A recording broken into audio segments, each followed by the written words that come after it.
about the easiest way to get a log like this converted into lumber we can use in the shop is what's called plane sawing. It's also called through and through. It's really a very simple way to get lumber out of this log. Here at the sawmill today, I'm going to be able to show you exactly how we plane saw wood from a log.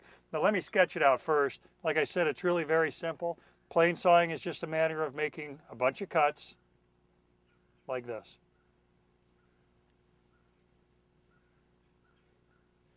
Each of these then is going to become a board that we can later use in the shop. So I'll get a little bit more setup done here on the sawmill, fire it up, show you how we can get these planks out of the log.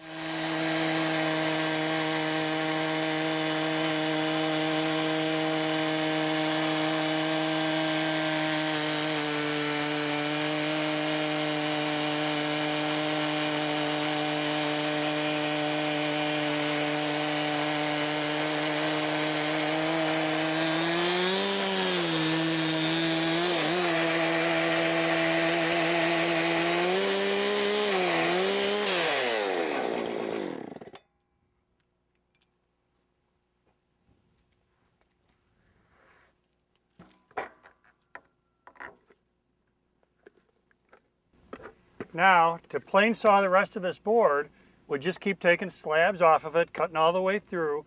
You can see what the grain is providing here. Typically in plane sawn wood, we get these big flame patterns or cathedrals like you can see in this one. So plane sawing is pretty simple, and it's a very easy way, and that means inexpensive, to get planks out of logs.